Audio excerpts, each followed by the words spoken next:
Muchísimas gracias por la generosa compañía esta mañana del respetable economista Eduardo Valencia, del respetabilísimo periodista don José Hernández. Quiero saludarle también a un poquito a la distancia, no está muy lejos que digamos el excontralor Merlo o Fernando Carrión, ¿no? Fernando Carrión también está en Quito. Sí, muchas gracias. Los cuatro pelagatos, esta plataforma con lecturabilidad impresionantemente amplia, de todos los colores, quiero decir, de todos los pensamientos,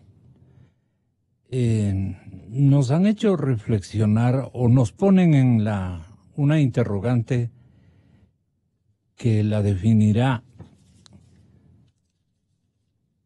¿Por qué surgió esta pregunta en la redacción de Los Pelagatos? En esa redacción se autoformularon una pregunta. ¿Por qué María Elsa Viteri trabaja contra Moreno? Uno, como señuelo, pues fantástico para la lectura, ¿no? Pero hay razones de fondo, hay razones que nos pasa a explicar José Hernández. Él dice, ¿por qué María Elsa Viteri sigue primero disfrazando las cifras? ¿Por qué sostiene contra toda evidencia las razones dadas por Rafael Correa y los suyos sobre el monto de la deuda pública? ¿Por qué sigue diferenciando entre deuda agregada y deuda consolidada? Para dar la impresión de que el gobierno no superó la barrera del 40% del Producto Interno Bruto fijado por la Constitución.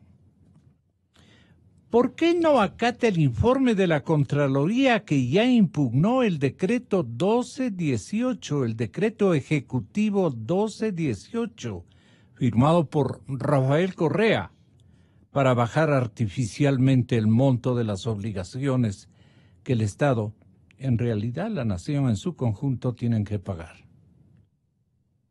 María Elsa Viteri lleva 2 meses en el Ministerio de Economía y Finanzas y parece estar replicando el caso de María Fernández Espinosa, una ministra que se ha dado permiso para desoír, para interpretar lo que dice el presidente en política exterior.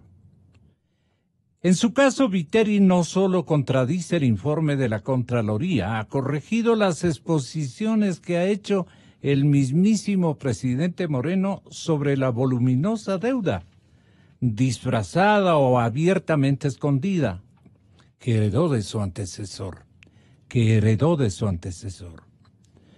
¿Cómo se entiende la actitud de la ministra de Finanzas, que en la Asamblea dijo este 8 de mayo que estaba dispuesta a cumplir con la normatividad, pero sin debatir la legalidad? Eso dijo este 8 de mayo, que estaba dispuesta a cumplir con la normativa, pero sin debatir su legalidad. Que la Contraloría haya otorgado 90 días al gobierno para cumplir sus recomendaciones no significa que durante ese lapso ella pueda repetir las violaciones en las que incurrió el correísmo. Pero el tema no es jurídico, sino político. María Elsa comete el peor error que un ministro de su ramo puede perpetrar: no decir la verdad al país y no obligar al Poder Legislativo a hacerse cargo del problema. Es un error por partida doble que además hace un flaco favor al gobierno. Si no aterriza la realidad fiscal, si no le dice al Ecuador lo que esa deuda significa e implica, si no presiona para que la Asamblea la procese políticamente, compra la papa caliente y pone al gobierno de Moreno en obligación de responder por todas las consecuencias. El gobierno de Moreno y no el de Correa. Esto es muy importante. El que va a tener que responder es el gobierno de Moreno y no el de Correa. Señorita Viteri, ¿qué se las trae? Es inverosímil oír a Viteri torturar los números. Es inverosímil oír a Viteri torturar los números y caer en los sofismas del expresidente para apoderarse políticamente. Un problema de este tamaño. En general, un ministro de Finanzas achica las pretensiones de la clase política y de sus compañeros de gabinete, poniendo la realidad fiscal por delante. Viteri hace al revés. Nutre la impresión, alimenta la impresión de que no se ha gastado suficiente y de que la realidad no es tan dramática como el propio presidente lo quiere mostrar. En vez de disfrazar las cifras, un ministro de Finanzas, obviamente un ministro de Finanzas sensato, no brega, pues, como hace Viteri para ganar tiempo.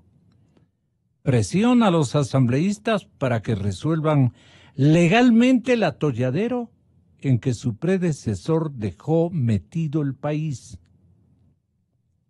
Ayer Augusto de la Torre, al otro día de lo que escribió esta crónica de interpretación José Hernández, decía el José: ayer Augusto de la Torre dijo en Radio Democracia que la ministra debería utilizar esta ocasión para proponer un canje. Subir el techo del endeudamiento, pero a cambio de compromisos concretos, efectivos y urgentes del gobierno de eficiencia y también de austeridad y de absoluta responsabilidad en el manejo de la macroeconomía. Viteri tiene la oportunidad perfecta para ayudar al país a entender dos cosas fundamentales desde su ministerio. El correísmo fue un sistema en el cual el caudillo autoritario robó y dejó robar. Ayer afirmaba el señor presidente del Comité Transitorio, del Consejo Transitorio. Los de Correa, pues no es que dejó robar. Dele. Un hombre de buena fe, me parece un hombre que quiere hacer una buena presidencia. Y claro, después de la catástrofe de Correa, es un presidente al que hay que respaldar, porque sería gravísimo para el país que vuelva Correa como parece que quería. ¿Y usted qué piensa de Rafael Correa? Yo creo que es el gobierno más, el peor gobierno que hemos tenido en toda la historia republicana. ¿El peor gobernante? Como gobernante, cero, pero además, cómo favoreció la corrupción. Cada día me convenzo que él debe haber sido partícipe de eso, porque favoreció la impunidad, dictó leyes, prácticas para favorecer la impunidad. ¿No sería que estaba cubriéndose las espaldas? ¿Y usted cree que él también llevó? Eso digo. Eso es lo que está uno pensando, claro, ¿no? Que yo se creó esta estructura. Comencé a trabajar en la Comisión Nacional Anticorrupción y comencé con dudas de que no puede ser que Correa, por una serie de razones, inclusive de formación de él, no creo que esté metido en la corrupción, pero que colaboran con él, no cabe duda que son corruptos. Y así lo dije inclusive a la prensa. Pero conforme iba pasando en el trabajo de investigación, la investigación, me iban aumentando las dudas de que sea honrado. Si parece que no es que, sino que aumentaban mis dudas de que participaba en la corrupción. Y ahora creo que un 95% creo que es partícipe de la corrupción. Podríamos decir, Rafael Correa es ladrón. No podríamos decir ladrón, pero sí corrupto. Claro. No ladrón, pero sí corrupto, porque apenas el 95% de lo que se han robado él conoció. Entonces él saca por aquí tengo Me quitaron mi... Dice, el que debe ir preso es Julio César Trujillo, dice, en un tuit enviado desde, entiendo que desde Europa. Así dice, ¿no, compañero? ¿No le vio? Ah, bueno. Entre estas y las otras, una premisa bastante dilatada, pero necesaria para insertarle al país en lo que este momento ustedes deben tratar de esclarecer. ¿Hay cómo esclarecer esto de que, por ejemplo, María Elsa Viteri ha estado trabajando contra Moreno y el señor presidente no se da cuenta? O igualmente si es el que no se da cuenta, algo de eso, ¿no? Eso es lo que quiere la crónica hacernos entender, o colegir, más bien dicho. José, bienvenido. Con su permiso, economista Valencia, el colega Hernández. Gracias, Gonzalo. Buenos días a Eduardo también y a sus oyentes. Muy buenos días y gracias, Gonzalo, por la invitación. Lo que este análisis, digamos, pone en evidencia es una serie de contradicciones que estamos viendo. Teóricamente, un ministro de Finanzas es una persona que dice la verdad, porque es la persona que gira los cheques, es la persona que paga, es la persona que tiene las presiones de toda una sociedad, no solo las legítimas. Y que puede ser fiscalizada además. Claro, pero digamos, Gonzalo, en principio, digámoslo así para hacer un poco un símbolo un poco coloquial, es un cajero, un ministro de Finanzas. Y si el ministro hace notar que la caja hay mucho dinero, pues evidentemente las presiones van a crecer y a crecer.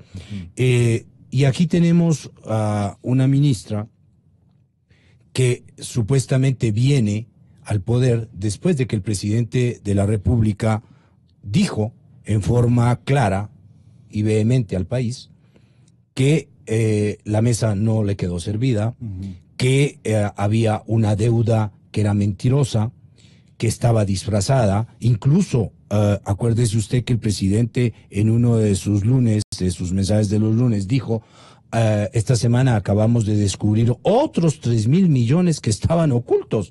Es decir, el presidente hace notar eso y dice el propio presidente que la deuda, el monto de la deuda pública con respecto en relación al PIB había pasado ya hacía tiempo del 40% y andaba más por el 60% y más por ciento que por el 40%. Y la ministra viene y desmiente al propio presidente. La ministra no hace caso, no acata las observaciones de la Contraloría, y la ministra tranquilamente dice que ella conoce la normativa, pero que no le interesa mucho la legalidad de esa normativa, cuando el propio Contralor muestra que esa normativa, por supuesto, que es ilegal. Y entonces, al ser ilegal, pues ya no la tiene que acatar.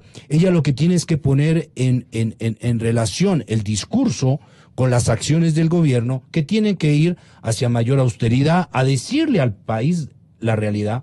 Gonzalo, y eso es lo más curioso de todo este ejercicio de la ministra Viteri, que la ministra no le dice, como sí se la dijo el presidente de la República, en forma dramática, porque acuérdese usted que fueron de las primeras declaraciones del presidente, cuando él empieza a transparentar la gestión de Correa, fue dramático oírle decir cómo la mesa no estaba servida, cómo la deuda había superado el 40%, y dijo el presidente que había una corrupción que no daba para digamos, transparentar en un solo gobierno. Entonces, es curioso, Gonzalo, por eso este análisis es un análisis que muestra todas esas contradicciones de la ministra, que contradice al presidente, que no le dice la verdad al país y que cree, y es lo más curioso, Gonzalo, que haciendo como lo hace, ella va a tener credibilidad. Y resulta que los agentes económicos, no solo los internos, sino los internacionales, que sí conocen las cifras, pues deben ver la actuación de la ministra Viteri en una forma bastante curiosa, ¿no? Porque ¿cuál es la credibilidad que genera la señora cuando... ¿Y a quién rinde cuentas la señora? Bueno, la señora rinde cuentas al presidente y eso es lo más... Eso es curioso. Pero en Chiquis podría ser que rinda cuentas y reciba además estímulos, disposiciones o sugestiones de esas muy cargadas de desafecto y de grosería, esas que estábamos acostumbrados durante una década, porque me da la impresión de que se ilustran con el expresidente Correa. O sea, se ilustran, quiero decir, consultan, conversan, dialogan, eso no reciben. Eso no sabe la plataforma de ustedes. No, eso no lo sabemos, por ende. Tiene que poner una sucursal en Europa, ¿no? Por eso hacemos los 4 pelagatos para investigar adecuadamente. Por eso hacemos la pregunta, Gonzalo. No, porque eso es bastante más que una investigación, es una cosa absolutamente muy simple. A ver. Es que el presidente de la República tiene que decirle al país cuál es la palabra que predomina, si la de él o la de la ministra de Finanzas. Igual tiene que hacer con María Fernanda Espinosa. ¿Es la de él o es la de la ministra?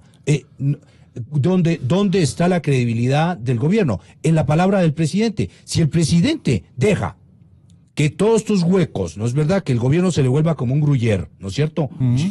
Lleno de huecos, ¿no? Pues realmente eso va a afectar el problema de la credibilidad del presidente. Porque si el presidente dice una cosa y sus ministros trabajan con otro relato, con otro análisis, con otro discurso, Gonzalo, yo creo que eso no está bien, no para nosotros, no está bien para el presidente y para la coherencia del gobierno. Entonces, acá tenemos 2 casos ya específicos, que es María Fernanda Espinosa y la ministra Viteri, donde caben las preguntas absolutamente en forma legítima.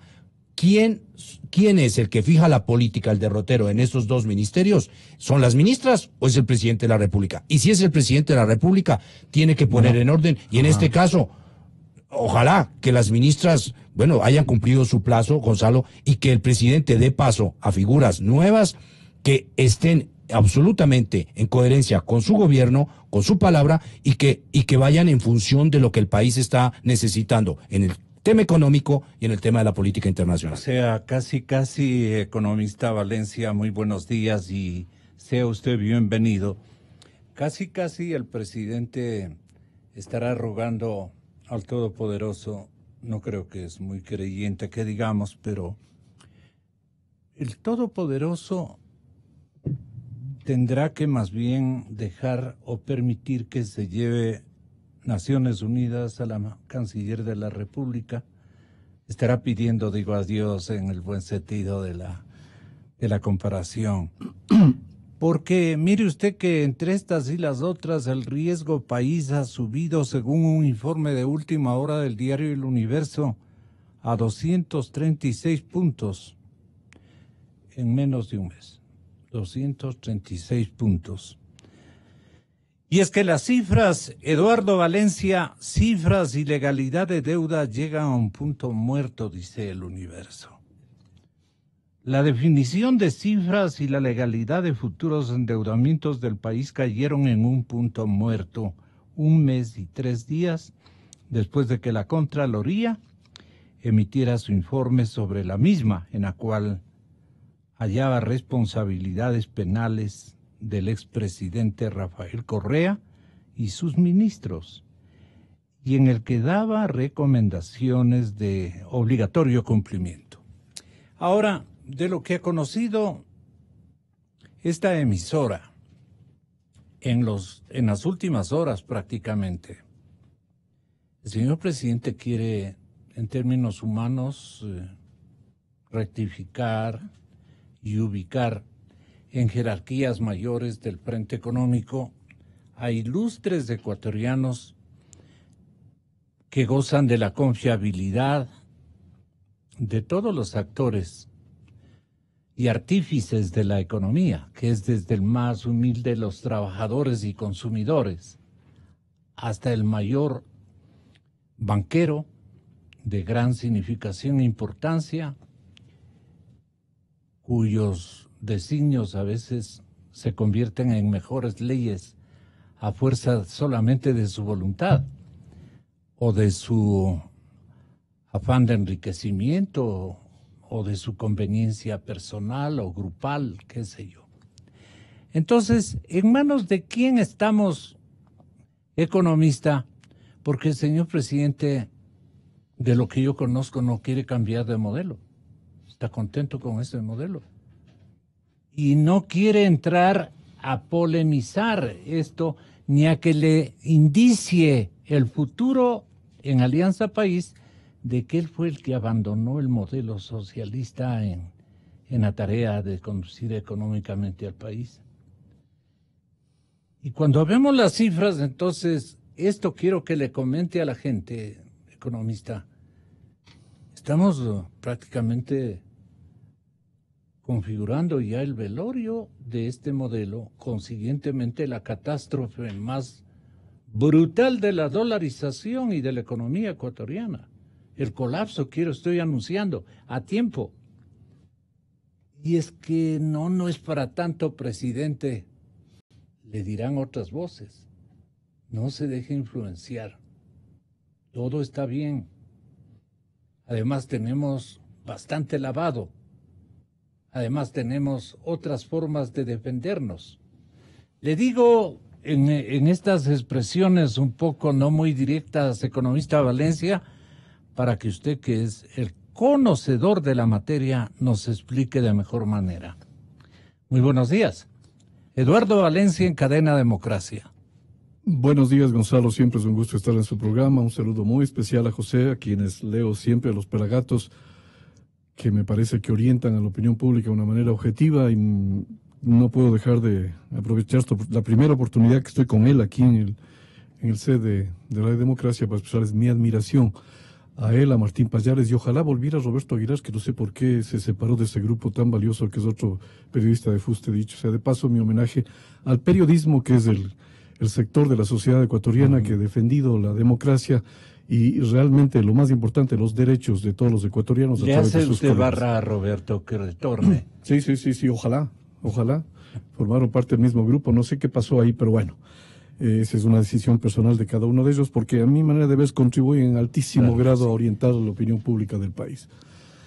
Dicho lo cual, evidentemente después de la introducción que acaba de hacer José y la suya, es difícil entrar a tomar un punto de partida para analizar la actual situación. ¿Qué quiere el presidente Moreno? Sería el punto que quiere conocer el país según la visión que ustedes tienen.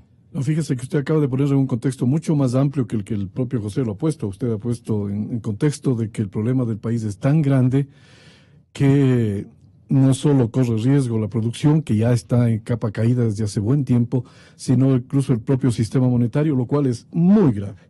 Y usted, que es un periodista muy conocedor del tema también y que palpa el sentimiento nacional a través de todos sus invitados y de lo que usted lee y de toda su experiencia, el que usted lo haya dicho de esa manera, interpretando lo que piensan los medios de comunicación, es extremadamente grave. Porque aquí, evidentemente, si es que eso se acerca un poquito a la verdad, aquí puede pasar cualquier cosa. Pero tal vez empezaré por lo que ha mencionado José. En todo el artículo es lleno de argumentos, pero él ha mencionado dos cosas que voy a resaltar. La primera, que la ministra de Economía, curiosamente, estaría actuando en contra de los designios, de los lineamientos que está poniendo el actual presidente Moreno en su gestión. Y esto es muy grave. Cuidado, que es muy grave, porque aparentemente tiene su propia plataforma y se desprende elementalmente que si, como toda la población piensa a través de la opinión de José, que interpreta a la opinión pública nacional, si es que está actuando en contra de Moreno, ¿a favor de quién está trabajando? Yo creo que el silogismo es bastante elemental ahí. Si es que está en contra del Moreno, parecería entonces que está trabajando a favor del expresidente Correa, lo cual es muy grave, porque en esas circunstancias yo no sé cómo el presidente Moreno la trajo a su gobierno, sabiendo sus antecedentes y sobre todo viendo sus actos en este gobierno, la mantiene todavía ahí. Insólito. Y la segunda cosa que ha dicho José es que un ministro de Economía maneja cifras, maneja la caja, dicho, del Estado, y que obviamente de él dependen los superávits o déficits, los equilibrios o desequilibrios de la economía. Pero yo añadiría algo. Yo realmente pienso que el ministro de Economía es el principal cargo que tiene toda la sociedad ecuatoriana, porque de ella depende el bienestar de los ecuatorianos, si hay más riqueza o menos riqueza, si hay más pobreza o menos pobreza, si hay más producción o menos producción, si hay más empleo o menos empleo. Y la verdad es que eso es verdaderamente lo importante, y la ministra no estaría interpretando el verdadero papel que le corresponde. Y obviamente hay muchas más cosas que se podrían decir. Es decir, el momento en que José dijo que la señora ha hecho una declaración, como a todos nos consta, porque además lo dijo en plena Asamblea Nacional, que ella no tiene por qué observar la legalidad. Bueno, esto ya se pasa de castaño oscuro, porque que una ministra de Estado que maneja los recursos públicos y de cuya gestión depende el bienestar de los ecuatorianos, que ha dicho que no va a observar legalidad que, dicho sea de paso, fue hecha por ellos mismos, porque estamos bajo una constitución hecha por Alianza País, bajo un código de las finanzas públicas hecho por Alianza País, que ella misma diga que no pretende observar la legalidad, es llevar al país al barbarismo. Estamos ya en un país en donde quienes dirigen la economía son unos bárbaros. Bárbaros, me imagino que se podrá decir bárbaros y bárbaras para seguir la línea de género que tanto pregonan en sus discursos. Pero esto que estoy diciendo no es ningún chiste. Que una ministra pretenda inobservar la ley ya es un atentado contra los principios básicos de convivencia nacional y sobre todo de la democracia, y va más allá del simple aspecto institucional, ya tiene que ver y raya con aspectos éticos, sobre los cuales no voy a elaborar porque no quiero hacer carga montón. Pero bueno, lo que han dicho ustedes y lo que usted Gonzalo, y lo que ha dicho José, imagínense las premisas de que estamos hablando. Estamos hablando en un país ya cerca del caos. Todavía nos lleva el gobierno nacional un año en funciones, cumple ya mismo, y estamos, al menos en el campo económico. ¿Cuáles son los indicadores más peligrosos? Perdone la interrupción, economista. Los indicadores más peligrosos, o que nos señalan que el camino es súper incierto. Yo le pongo esta adjetivización adicional de súper incierto, esta adjetivización, porque a mí me han dicho mentes lúcidas y conocedores de la materia de que la cosa está en un punto, no es un punto muerto que puede esperar, que puede aguardar, sino ya en un punto de un desequilibrio que podría comenzar a sentir el país. ¿Por qué vías? Sino explicar esta parte técnica. Con mucho gusto yo vine acá para que usted me interpele todo lo que usted quiera. Yo encantado de contestar, porque claro, uno viene con un guión, pero son ustedes los que interpretan el sentir nacional, y yo encantado de colaborar con eso. Que me ayude a entrevistarle a Eduardo, José también. Ya estoy fregado porque son 2 contra 1. No, encantado. A ver, voy a ponerle en contexto rapidísimamente. Generalmente en los medios de comunicación, tanto de prensa como visuales y audiovisuales y en la radio, normalmente se topan temas de coyuntura. La coyuntura es lo que está pasando este rato, las decisiones de la ministra, la deuda pública, los déficits, superávits fiscales, todo eso es parte de la coyuntura. Pero yo desde hace buen rato vengo diciendo que el problema más importante no es la coyuntura. La coyuntura es la consecuencia de un grave problema estructural, como es obvio, ¿no? La estructura es primero que la coyuntura. Y la estructura es que este es un país que lleva mucho tiempo, sobre todo en los últimos 11 años, en donde nadie se preocupó por la producción. Voy a ponerlo en palabras de un colega del Foro de Economía y Finanzas Públicas al cual yo pertenezco, en donde están los 20 economistas más prominentes. Uno de ellos, Vicente Albornoz, ha dicho en este mismo programa, porque él tiene un programa permanente aquí, él ha dicho que el país tiene y adolece de amnesia productiva. Creo que esa interpretación... ¿Qué significado le da a usted? Es que nos hemos olvidado de que el principal elemento para sobrevivir es producir. ¿Habrá algo más elemental que eso, mi querido Gonzalo, estimado José? Si es que un país no produce, evidentemente no tiene con qué alimentar a su gente, no tiene con qué pagar impuestos al fisco, no tiene con qué satisfacer las necesidades que el Estado debe hacer, es decir, una cantidad de cosas cuando un país no produce. Déjeme que corrobore. ¿No produce lo suficiente? Obvio, es en ese sentido, evidentemente. Tenemos empresas agrícolas que son las mismas de hace muchos años. He dicho muchas veces en público, y lo dije al propio señor presidente en la reunión que estuve en Guayaquil, cuando tuvo la gentileza de invitarme como parte del Foro de Economía y Finanzas, que el Ecuador vive prácticamente su generación de divisas propias de 5 productos que son los mismos que habían hace 40 años.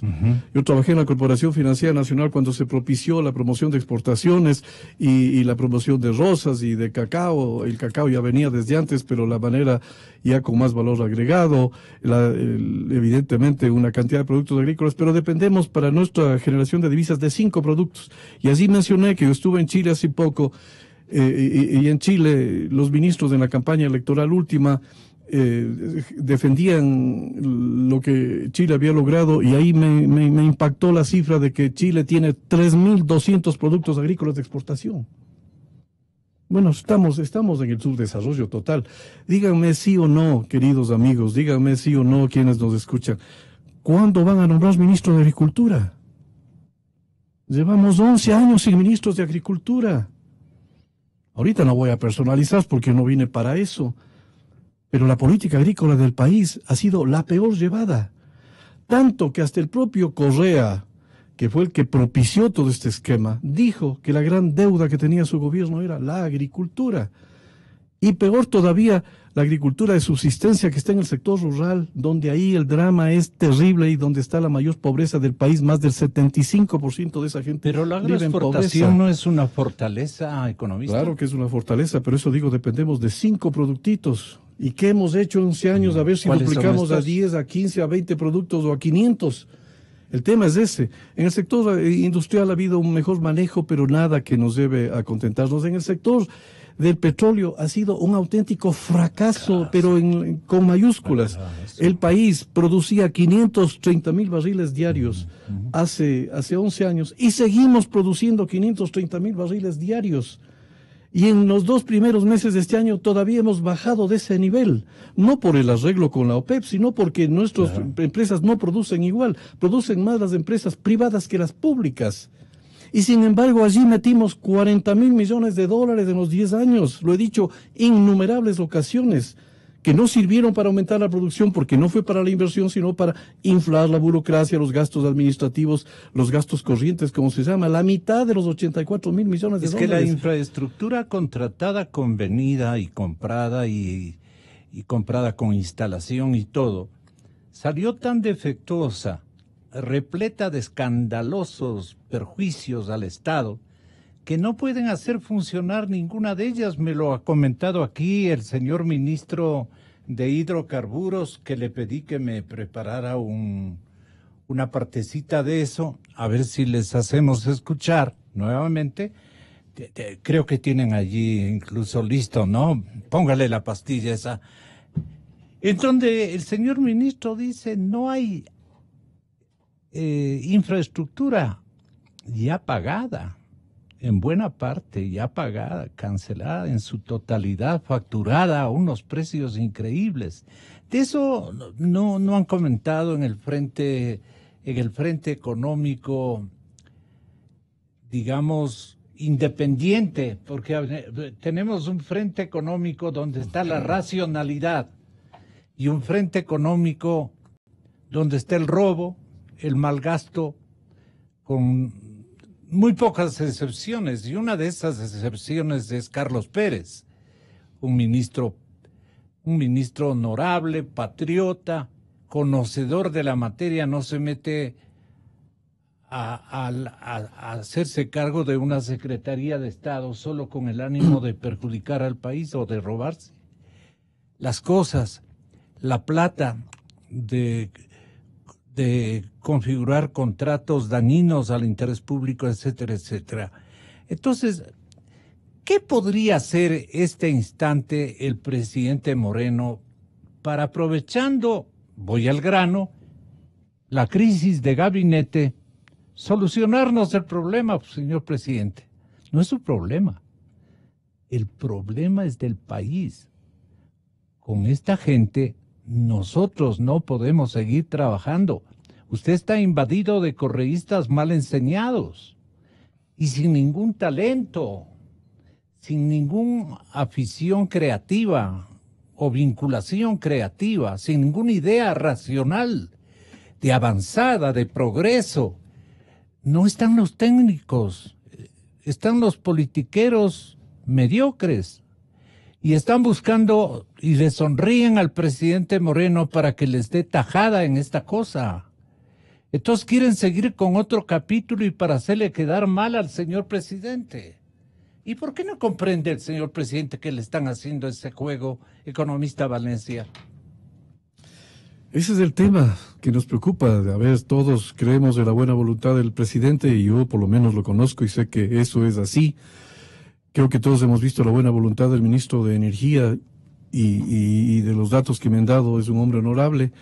Pero para mí el problema heredado es tan grande que no están ni uno ni otro enfrentando el verdadero problema ni en un pequeño porcentaje. No voy a decir cuál es mi percepción, pero es grave.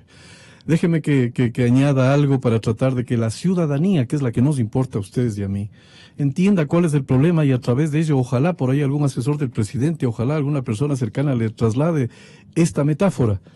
Para mí el problema de la economía ecuatoriana es algo parecido a lo que sucede con el sector de la medicina. Yo suelo acudir mucho a mis comparaciones de la economía con la medicina porque siempre lo he hecho y creo que son dos ciencias o disciplinas, como se les quiera ver, que tienen al menos una epistemología común y una ética común. Para mí el problema del Ecuador es como si a lo largo de los años, sobre todo en los últimos 10 u 11 años, se hubiera en el cerebro de la sociedad generado un tumor maligno que ha ido creciendo.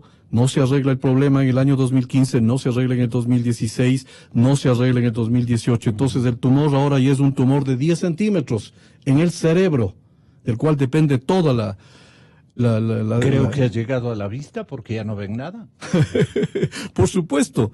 Es decir, es de tal naturaleza de 10 centímetros maligno, y el paciente fuera donde un médico y este médico le diría, no se preocupen, yo voy a evaluar el asunto, y a los familiares dice, yo les voy a solucionar el problema. Sale de la sala o del quirófano y les dice, he reducido el tumor de 10 centímetros a 2 centímetros.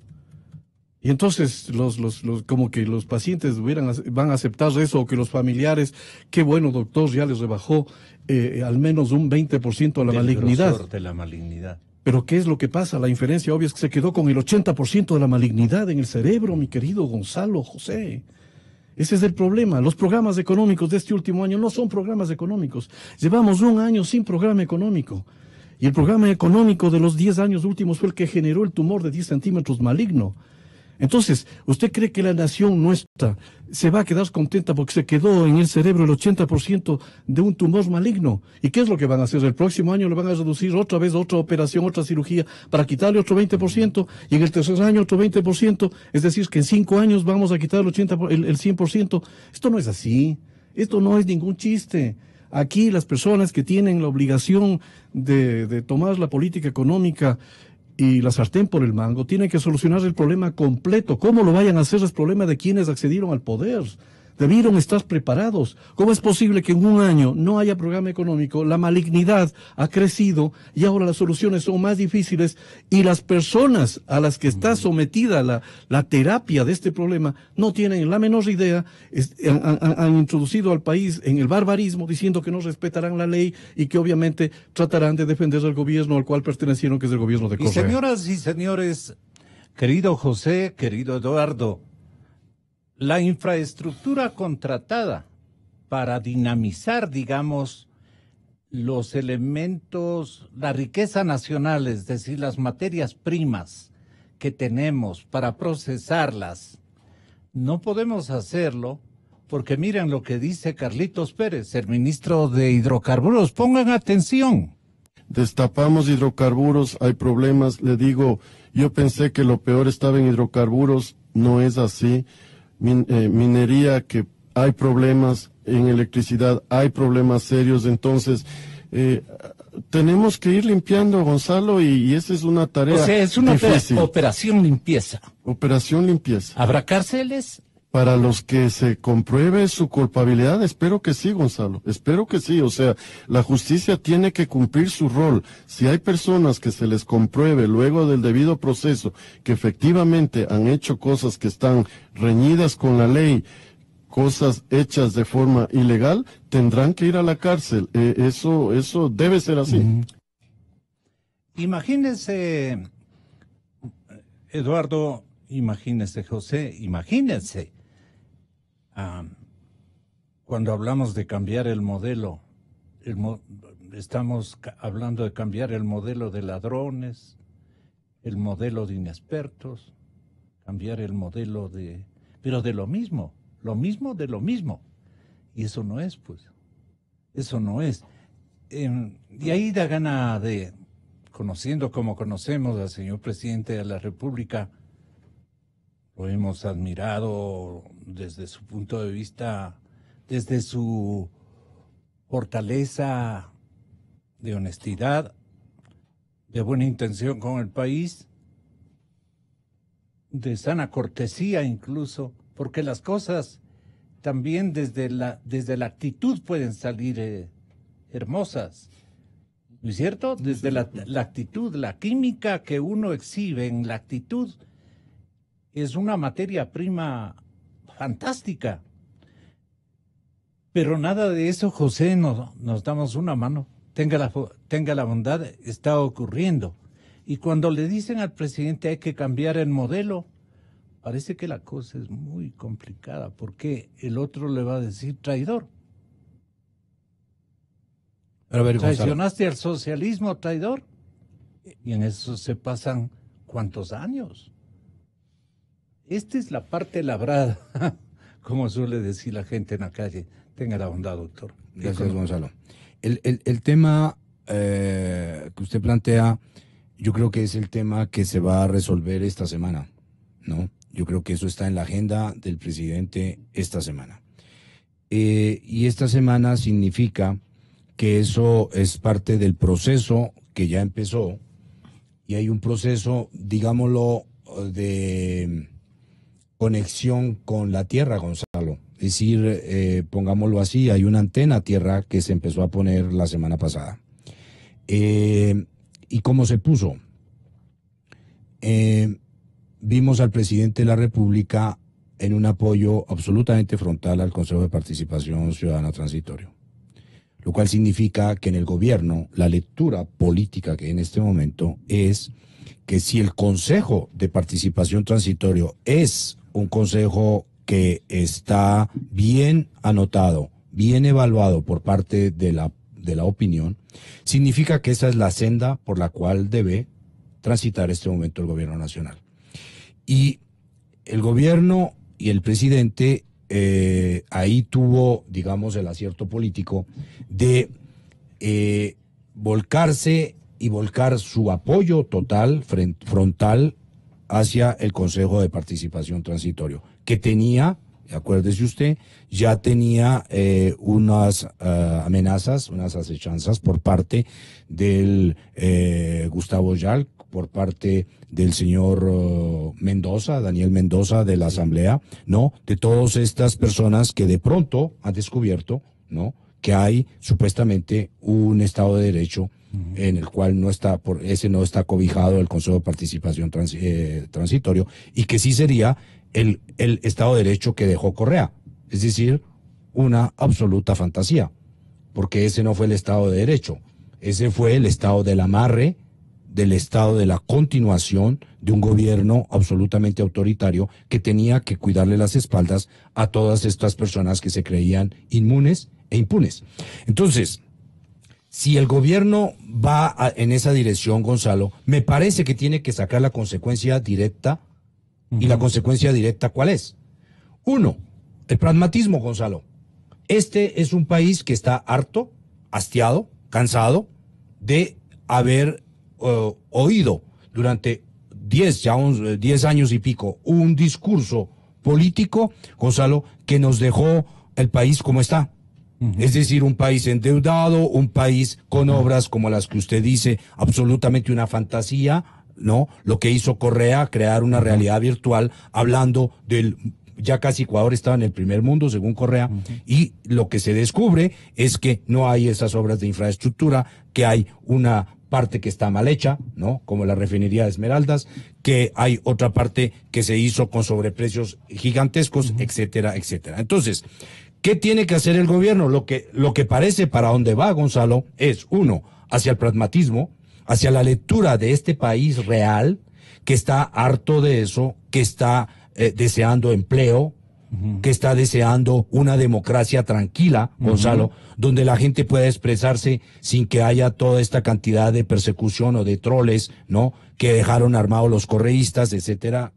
Bueno, no solo ellos, ¿no? Hay otros en el municipio de Quito, etcétera. Es decir, ahí por todo lado los gobiernos ahora, chiquitos o grandes, creen que enfrentan la opinión no con argumentos, sino con insultos. Entonces, me parece que lo que tenemos que ver ahorita, Gonzalo, es para esta semana... Pequeños organismos también, ¿no? Sí, claro. Uña brava, digo, Sí. con el mal ejemplo popular. Sí, ya lo vemos. Ahora los, ¿cómo se llaman ahora?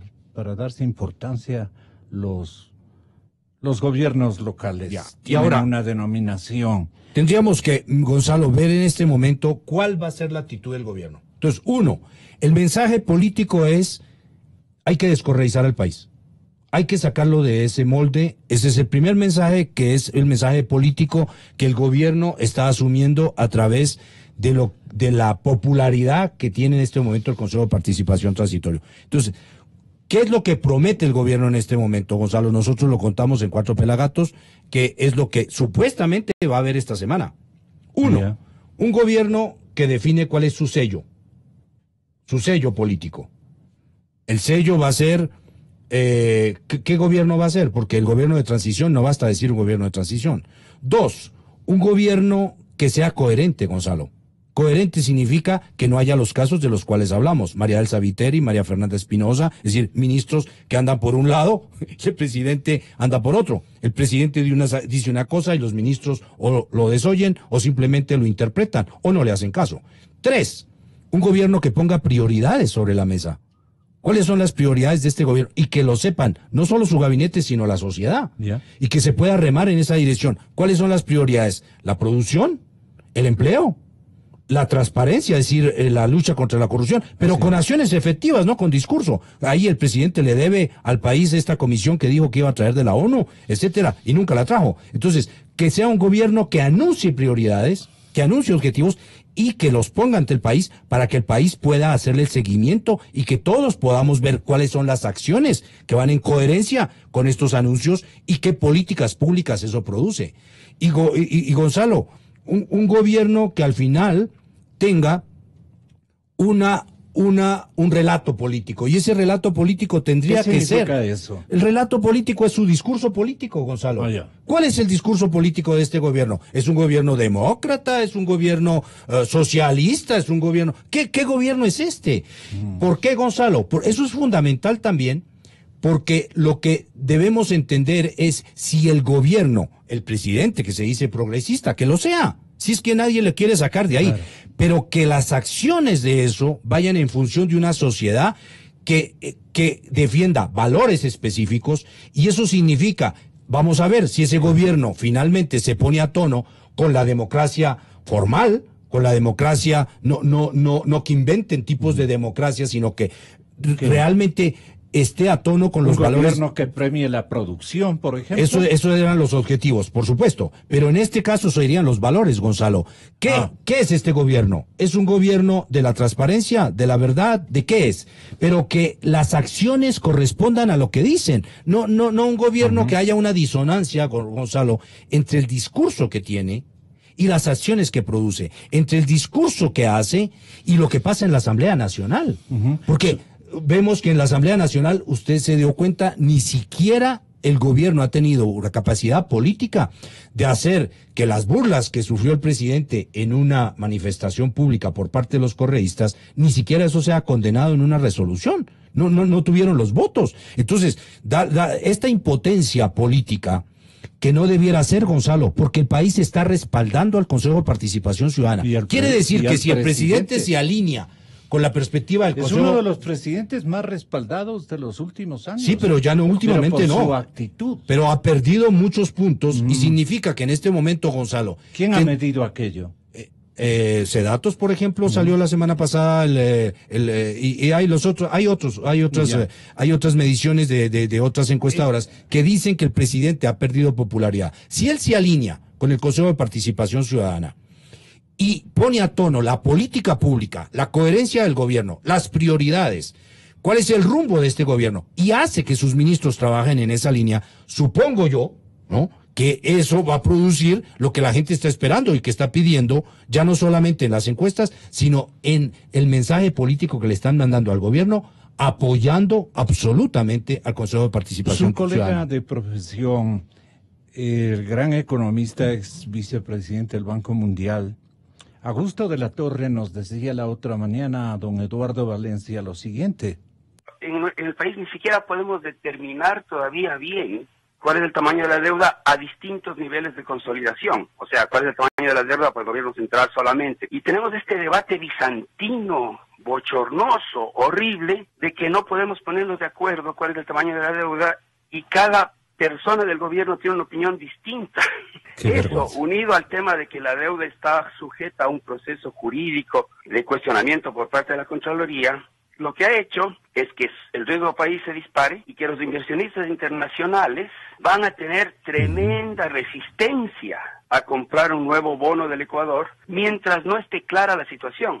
Entonces nos hemos disparado en el pie de una manera impresionante. Creo que no nos hubiéramos podido hacer tanto daño si lo hubiéramos planeado, pero la verdad nos hemos hecho daño por la nada. El modelo económico ponderado por ellos, por los socialistas, ha sido el endeudamiento. Yo no encuentro otro modelo. Es de endeudarse, endeudarse, endeudarse, endeudarse. Señor presidente, ya tengo el prestatario. Ya tal institución en Roma me va a prestar, en Washington me han ofrecido, en tal entidad financiera perteneciente a China nos han asegurado tanto. En eso se han pasado y ese ha sido el modelo, hasta crear un estamento de deuda increíblemente alto. Es lo último que nos vamos a referir porque se me acaba el tiempo. El modelo de endeudamiento ha sido el modelo económico de este gobierno, tanto del de Correa como del presidente Moreno. Y el presidente Moreno no le ha dado un empuje al otro, porque el frente económico del presidente Moreno no le ha sugerido, no le ha informado, no le ha reportado novedades que vayan más allá de la deuda pública interna y externa. Ahí está el fracaso de la economía. Y llega un momento en que la tarjeta ya no quiere ser recibida.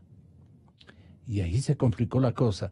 Entonces, refiérase a la deuda, cómo solucionar este problema si es que fuera un frente económico reorganizado y un ministro o ministra de Finanzas que piense en la deuda. ¿Qué habría que hacer? Tenga la bondad. Cómo no, Gonzalo. El artículo 290 de la Constitución de Montecristi, hecha por ellos mismos, en el numeral 1, dice: se recurrirá al endeudamiento público solo cuando los ingresos fiscales sean insuficientes.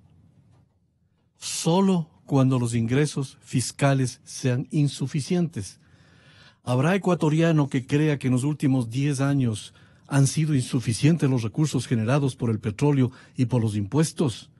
Como nunca antes en la historia, todos los economistas hemos dicho que jamás ha habido un periodo de tanta riqueza como el periodo de la revolución nacional socialista del siglo XXI. Nunca. Eso implica que se que se incumplió la Constitución en el artículo más importante que define, señor. Si usted tiene recursos propios, invierta utilizando sus recursos propios. ¿Cómo hace todo padre de familia? Primero ahorra un 10, un 30, 40, 50, 60% y va al banco a que le presten la diferencia para construirse una casita. Pero tiene al menos las 2/3 partes de generación de ahorro. La inversión, si no es financiada por el ahorro, es peligrosa, es insostenible. Eso trasladado al Estado es exactamente lo que ha pasado. No utilizamos el ahorro se fue en gastos corrientes, alegremente se fue toda la plata en gastos corrientes y lo corriente no volverá nunca, y la inversión se financió con deuda en su totalidad. Bueno, yo no sé cómo este señor Correa todavía sigue llamándose economista y cómo así los colegios de economistas no le quitan el título, porque es verdaderamente insólito. Ahora, lo grave de esta situación es que se infringió la ley, y cuando se infringe la Constitución es sujeto obviamente a infracciones administrativas, civiles y también penales, porque no hay nada más grave que infringir la Constitución. Me voy a referir al segundo artículo y con eso termino, porque yo ya sé que está cerrando su programa. Sí, pero nos deja diciendo de una vez, le pido de favor, Eduardo, ¿cuál es el frente económico que requiere este momento la República? Enseguida se lo digo. El otro artículo grave que todavía la prensa no lo asimila y todavía no lo difumina, todavía no se trata, dice en el numeral 3, con endeudamiento público se financiarán exclusivamente programas y proyectos de inversión para infraestructura. Es decir, cuando la Constitución dice que se puede un país endeudar siempre y cuando solo, exclusivamente vaya para proyectos de infraestructura. Todos los economistas sabemos que la palabra infraestructura es la obra de ingeniería, es la formación bruta de capital fijo, la inversión permanente, no es el servicio. No obstante, Correa expidió un decreto, el 489, que violaba esta norma constitucional, que un acto administrativo, un simple decreto, no solo que modifique la ley como hicieron con el artículo 124, sino la Constitución, interpretando que se pueden financiar servicios. Es algo así como si un consejo municipal hace un estadio de fútbol, la infraestructura es del estadio, y se interpretara como infraestructura el pago del árbitro y de los futbolistas. Por favor, lo uno es capital de trabajo, lo otro es la inversión fija, y eso es crucial. Entonces, en estas dos normas se ha infringido la Constitución con un decreto, el 489. Todavía esto no está en la palestra, todavía no se discute, todavía no se ha profundizado. Pero aquí el daño irrogado al país es irreversible, este es un acto de lesa patria. Se ha irrogado una lesión a la nación que yo no conozco en la historia económica que haya sido tan grande, que se haya financiado gastos corrientes en lugar de obras de inversión. Entonces, aquí, resumiendo, no hay inversión, no hay producción, no hay generación de empleo suficiente, las 2/3 partes de la población está desempleada después de haber recibido los recursos más altos de la historia. Esa es la situación en donde estamos.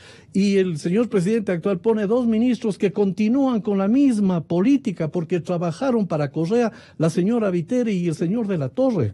Lo que llegaron es a endeudar al país, a servir los designios del presidente Correa, como ahora toda la prensa, y ahora hay, a diferencia de lo que comentaron ¿Qué aquí. quiere decir que llegan al frente económico los mismos médicos del economista Correa?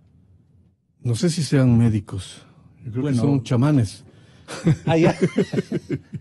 Todavía no ha llegado un médico para corregir los problemas de la economía, Gonzalo. Yo lamento decirlo, cuando la prensa habla de un modelo económico, yo me resisto a creer que haya habido un modelo. Si es que modelo se llama el modelo que lo aplicó Chávez y el que lo aplicó Castro, si es que eso es modelo, porque nosotros seguimos al pie de la letra. Gastar a lo bestia y terminar con... Si era Castro y especialmente Chávez, usted se acuerda, era un potentado mundial que regalaba dinero, pero que no le cumplía inclusive. Se enseñó a ese clima Rafael Correa, y claro, sus adláteres continúan con esas prácticas para dar sensación de que el país está rico, está produciendo, está haciendo ventas al exterior gigantescas, su balanza de pagos es increíblemente positiva y su balanza comercial no se diga. Y eso ha sido totalmente falso en los últimos años. Y por eso, semejante nivel de endeudamiento, ¿de dónde vamos a pagar? ¿Y de dónde viene a pagar el nuevo mandatario que resulte elegido después de esta circunstancia? Nos encantaría que el presidente Moreno, por su estilo, por su formato personal, continúe, pero en economía no damos pie con bola. Entonces, ¿qué sugiere usted concretamente? ¿Qué le sugiere o le pide y hasta cierto punto le exige al señor presidente de la República en nombre de todos los que estamos descontentos con este modelo, si es que es modelo? Gracias por la pregunta, muy complicada, difícil, porque ponerse en el puesto de un gobernante es extremadamente difícil. Yo por lo menos nunca he pretendido, pero ya que me lo pregunta, yo nunca he dado una respuesta. Mi opinión personal es que en la historia de los países hay puntos de inflexión, hay puntos dialécticos en donde los gobernantes están obligados a cambiar de giro. Yo no le pido al presidente que cambie de su ideología, ciertamente no, pero que cambie su dirección de la economía del país, por supuesto que sí, porque es el punto más grave, más flaco. El país puede pegar una explosión ya mismo. Yo lo que sugiero es que abra su gabinete, que haga un gabinete de concertación, no haciendo acuerdos bajo la mesa con partidos políticos, que ponga un gobierno de profesionales independientes en todos los campos, que actúen coordinadamente, que actúe el ministro de Economía en concordancia con la canciller. Es insólito que la canciller tenga su propia línea de pensamiento y que haga acuerdos con los países genocidas como son Nicaragua, como son Venezuela, en lugar de fijarse en el país y de trabajar para apoyar al ministro de Economía generando contactos con los organismos internacionales. En mi opinión, ahorita es inevitable que el Ecuador haga un acuerdo con el Fondo Monetario Internacional. Antes pudimos haber dudado, en este momento ya no. Como digo, con personas independientes, probas del estilo, del talante, de la ética de Julio César Trujillo puestos en el campo de la economía. El presidente pasará la historia arreglando el problema económico en lo que buenamente pueda. Pero como es obvio, no parece ser que vaya por ahí. Tanto en la Asamblea como alrededor de él están correístas radicales que le siguen aconsejando que no abra, que siga en su modelo ideológico, que siga los contactos con Nicaragua. Yo no me siento representado con la canciller que quiere ir a Naciones Unidas. Dijo que agradecía al pueblo ecuatoriano por haberle nominado a Naciones Unidas. A mí que me peinen, yo no me adhiero a eso, y el 70% de la población tampoco. Que se queden entre ellos y que se vaya a dirigir unas Naciones Unidas en Libia o en Rusia o en Cuba, pero que no represente al Ecuador de ninguna manera. Así que bueno, mi consejo personal, presidente de la República, o cambia ahora y deja al país enrumbado, quitándose ideologismos que son peores que la bomba atómica, como de alguna vez dijo Pedro Arrupe. Los ideologismos son peores que la bomba atómica, porque los ideologismos son los que generan la violencia, los genocidios, la pobreza y todas las demás cosas. Así que bueno, yo realmente creo que el país está en expectativa. La conclusión mía es, ¿y qué pasa si no lo hace? ¿Y qué pasa si sigue atado a las presiones de Correa, al chantaje de Correa, a los que están allá adentro que le dicen Correa se va a resentir, se van a decir que te estás saliendo al socialismo? Si no lo hace, habrá quedado bien con ese minicírculo y habrá fallado las expectativas del resto de la población. Buscando la verdad.